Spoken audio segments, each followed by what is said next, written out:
Muy buenas noches, soy Martín Hernández Alcántara, transmitiendo desde la redacción de la Jornada de Oriente nuestro programa Aquí Vamos, el programa que hacemos de domingo a jueves para nuestras redes sociales en la Jornada de Oriente. En unos momentos se incorpora con nosotros Fermín Alejandro García Hernández, nuestro jefe de información.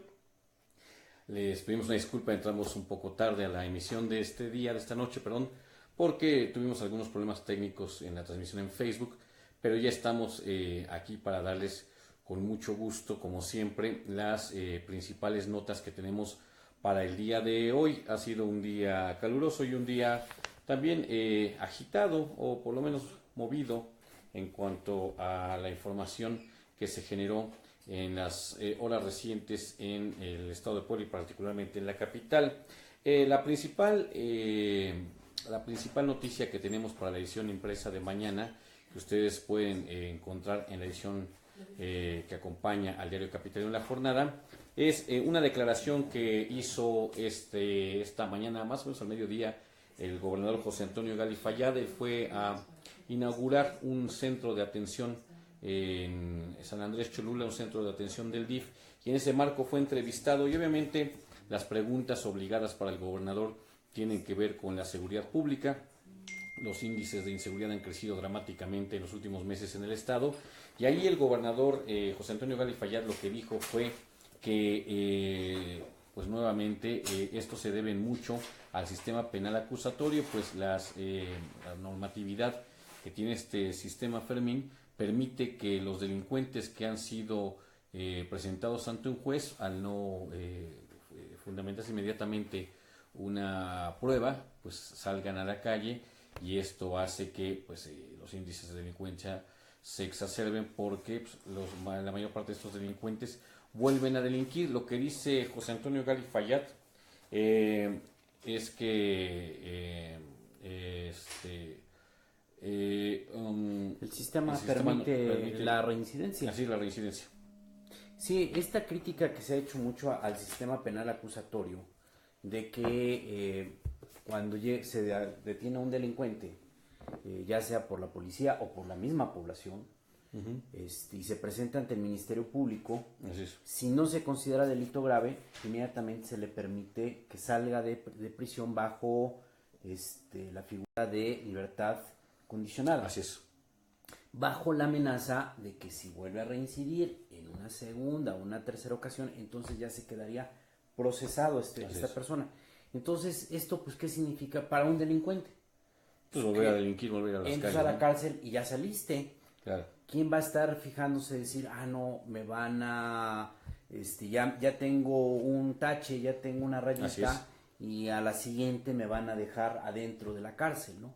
Entonces, ese es el cuestionamiento que se está haciendo. Es muy importante que las autoridades locales estén por primera vez ya reconociendo estas fallas, luego de que en el sexenio pasado el gobierno de Rafael Moreno Vallerrosas, no sé qué nada pasaba en Puebla, nos vendió este sistema que iba a ser la alternativa frente al problema de la delincuencia. Así es. La segunda noticia, Fermín, es una visita que realizó el senador Luis Miguel Barbosa Huerta. Él es el vicecoordinador de la llamada bancada PT Morena, que es, por cierto, la tercera fuerza política en la Cámara Alta del Congreso de la Unión. Y en una conferencia de medios que ofreció hoy el senador Barbosa, habló sobre la promoción que está realizando el exgobernador Rafael Moreno Vallerrosas a través de la supuesta publicidad de un libro autobiográfico que Moreno Valle escribió, este libro que se llama La Fuerza del Cambio. Y lo que dice Luis Miguel Barbosa Huerta es que hay que investigar a Miguel Ángel Porrúa, porque estaría incurriendo en el delito de estar promoviendo a Rafael Moreno Vallerrosas con recursos que no tienen una procedencia necesariamente clara, Fermín. Entonces, Luis Miguel Barbosa Huerta anuncia que va a solicitar al SAT que realice una investigación sobre este librero, sobre este publicador.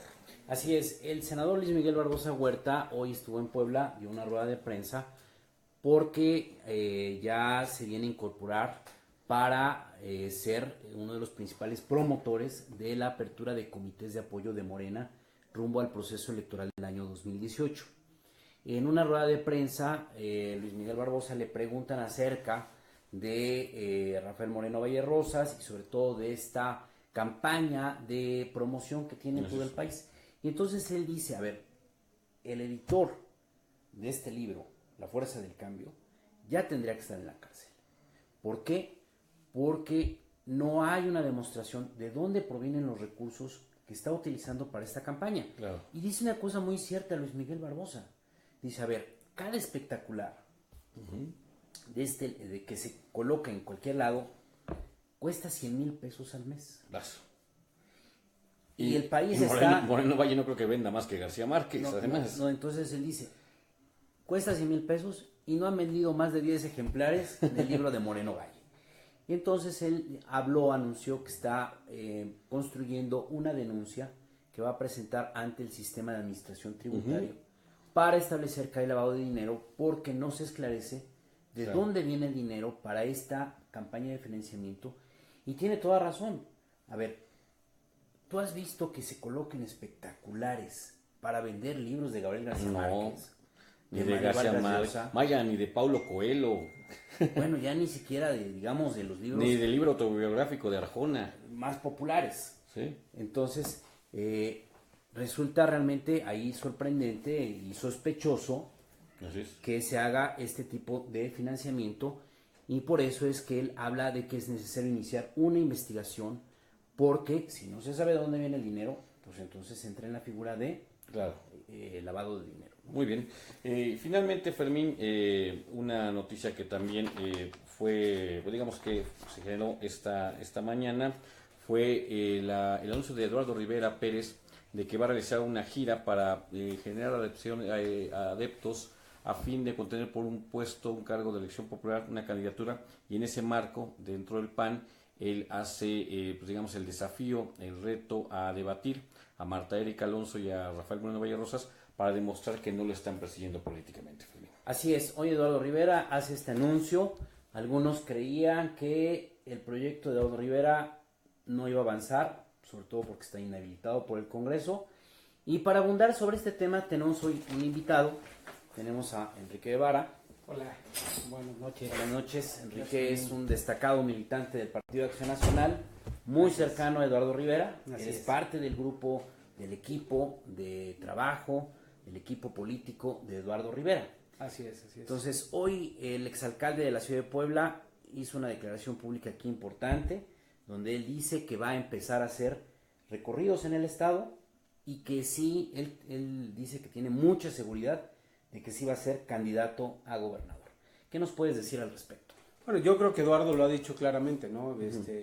Está en los tiempos esperando que se den las cosas, pero que al final de cuentas también estaremos pendientes de la propia convocatoria, de todo lo que pueda llegar a suceder en este tenor, pero yo creo que él nos los ha dicho, bueno, empezará un trabajo importante, interesante, de cara a la ciudadanía, como siempre ha sido, y yo creo que eso pues nos da esa posibilidad, ¿no? Pues el proceso es un proceso natural, ¿no? Que lleva su tiempo, y bueno, pues se está trabajando en esa parte legal, ¿no?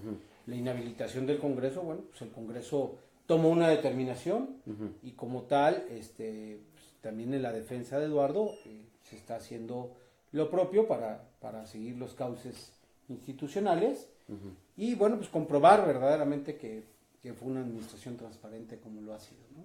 A ver, la inhabilitación no va a impedir que Eduardo Rivera sea candidato. No, bueno, dependiendo de lo que diga el juez, ¿no? Eso es una realidad, ¿no?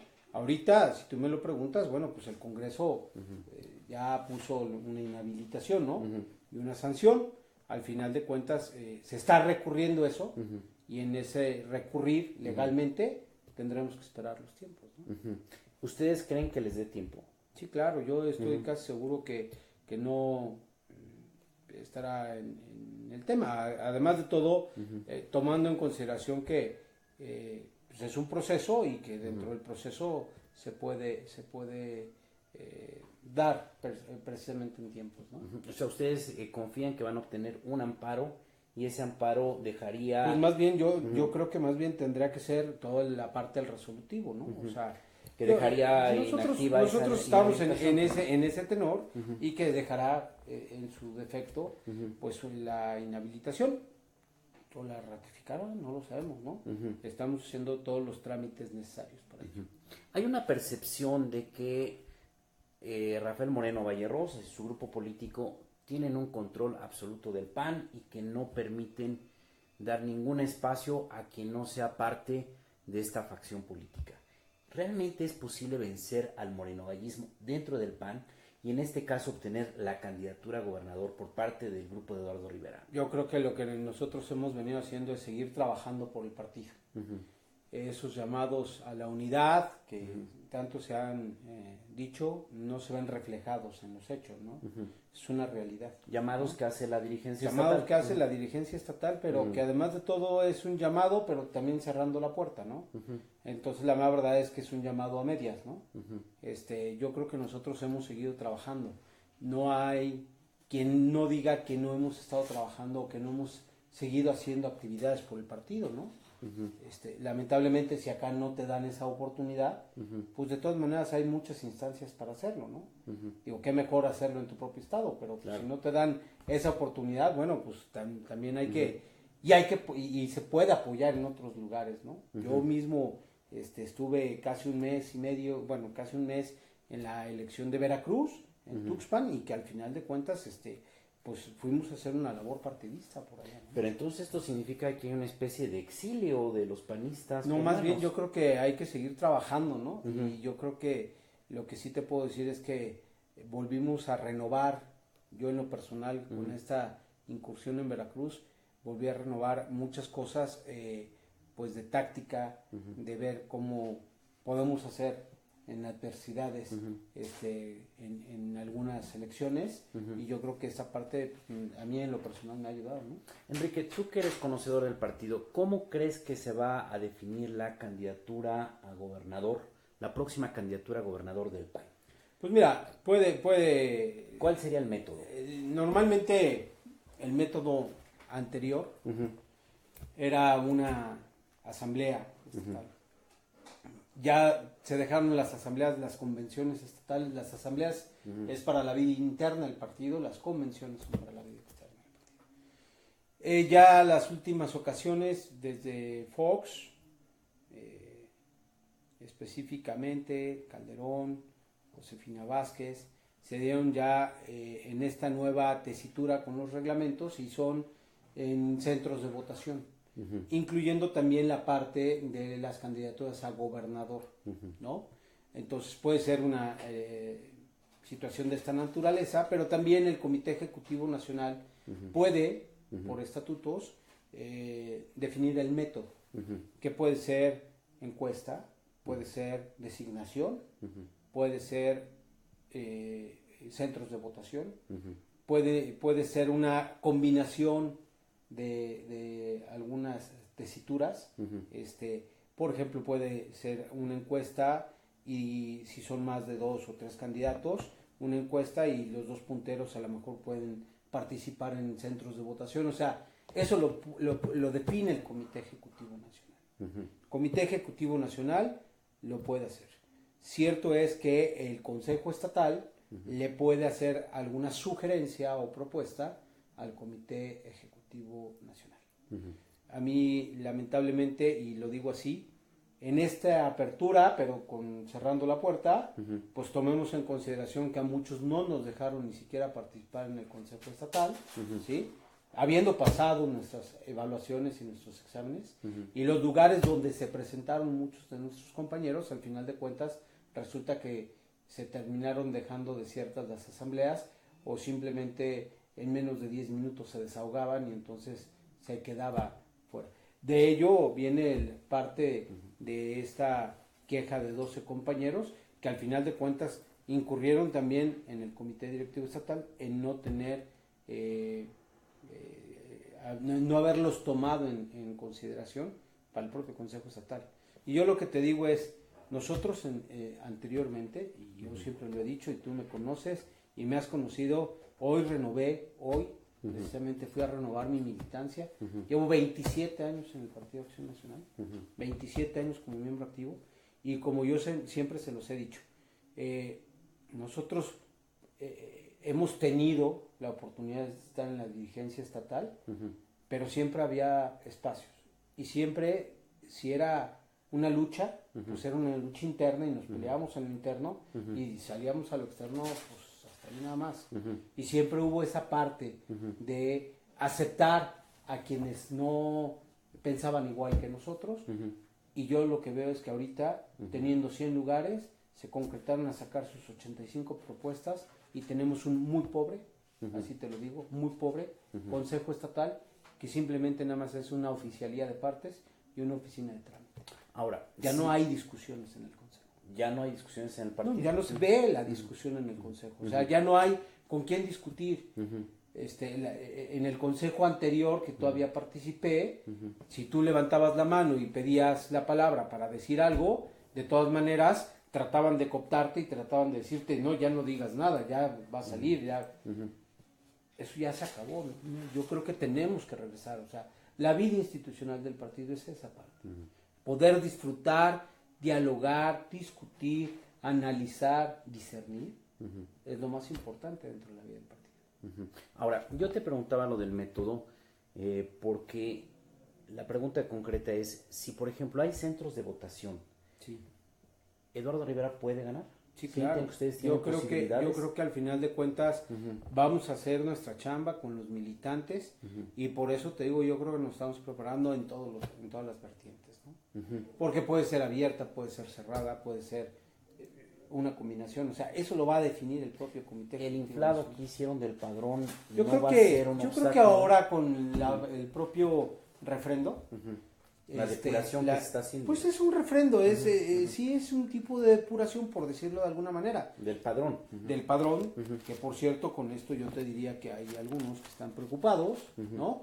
Porque y vamos a ver, en una cuestión de numerología, mi estimado Fernando, creo que llevas años siguiendo al partido, llevas años cubriendo al partido como fuente, nos conoces, además de todo nos conoces, pero yo te voy a decir, a ver, la última elección del Comité Directivo Municipal del PAN, tienes un padrón de 8,500 militantes. Vamos a cerrarlo en números, ¿no? 8,500. Hace 2 años, 3 años, tenías un padrón de 3,000 militantes, 3,500. Dame la razón sin conceder. Hace 3 años. Hace 3 años. Subieron 5,000. De 3 años pasó de 3,000 De 3,500 o 3,200 a 8,500. a 8,500. Números cerrados. Qué lamentable es que solamente en una asamblea municipal no llegaras más que a 1,000 electores. Una octava parte. Y con eso fue con lo que se llevó a cabo la asamblea municipal. La elección de Pablo Rodríguez. La reelección. La reelección de Pablo Rodríguez. ¿No? Como presidente del comité municipal. Efectivamente, el reglamento te dice que con el 10% de la militancia haces el quórum. Puedes hacer el quórum. Porque ya no es como antes que tenías que ir primeramente a registrarte y de los registrados entonces hacías quórum, ¿no? Ya ahora es directo. Tú llegas y dices, soy Enrique Guevara, firmo mi asistencia y mi participación en la asamblea municipal.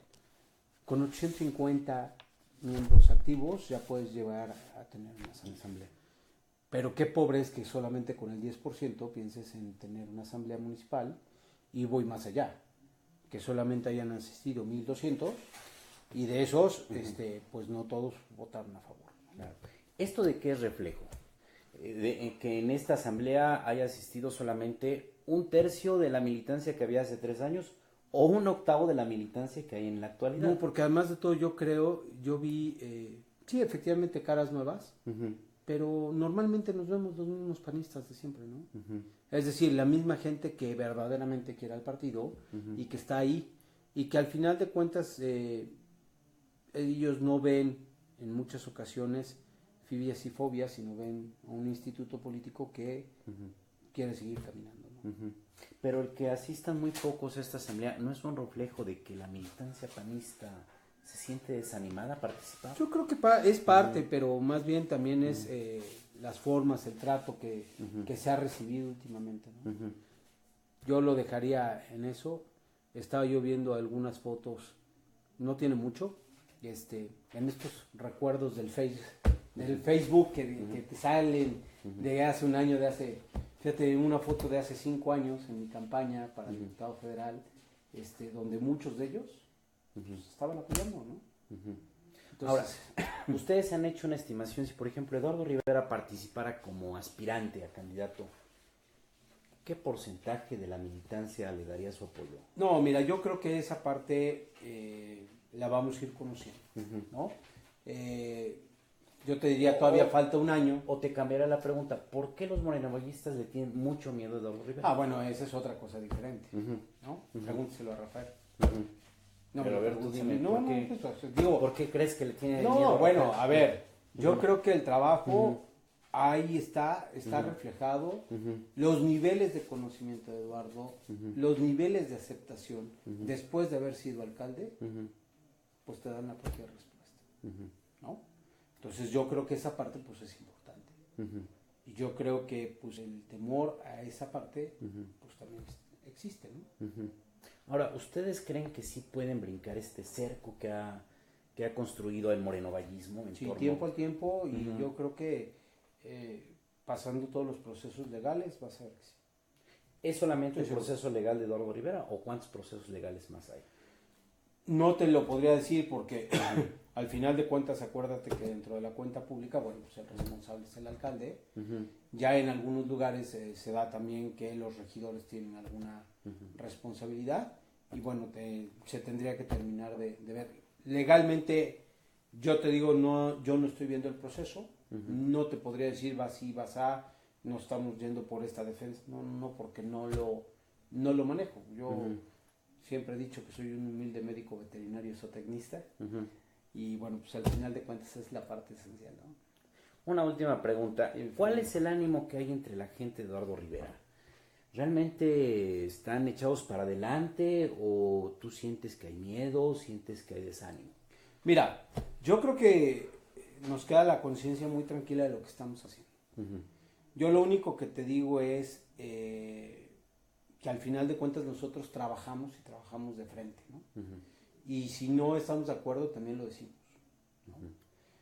Lamentablemente el que siempre te quieran infundir miedo, el que siempre te quieran infundir algún tipo de sinrazón, pues es la parte que no va, ¿no? Pero bueno, yo te diría que al final nosotros seguimos trabajando, seguimos conscientes de lo que estamos haciendo y que vamos a seguir en esa tesitura, ¿no? Hay mucho por hacer, yo creo que mucho por recorrer y al final de cuentas pues estamos en esa tesitura. ¿No los va a frenar Moreno Valle? ¿Nos ha frenado? No lo sé. Yo creo que no. Enrique, te agradecemos mucho. Enrique Guevara, que fue regidor del PAN. No, fui diputado nada más, regidor no he sido. No, fuiste funcionario municipal. Funcionario municipal, sí, estuve en la Dirección de Prevención del Delito y estuve en la Secretaría de Desarrollo Social. ¿Y fuiste diputado local? Fui diputado local y delegado de la Zagarpa también. Muy bien. Federal. Pues te agradecemos mucho, Enrique. A tus órdenes. Y a usted le agradecemos mucho en esta emisión del lunes 12 de junio del año 2017. Tuvimos aquí unas fallas técnicas propias de la lluvia. Es que llovió mucho. Estaba lloviendo muy, vengo de la zona de Cholula. Y te puedo decir, periférico, en la recta Cholula hasta La Paz. Era un aguacerazo, híjole, tremendo, ¿eh? Muy bien. Hay que manejar con precaución. Claro que sí. Y a usted también le agradecemos su atención. Le deseamos muy buena noche. Cuídese de la lluvia porque va a seguir lloviendo. Va a seguir lloviendo. Gracias.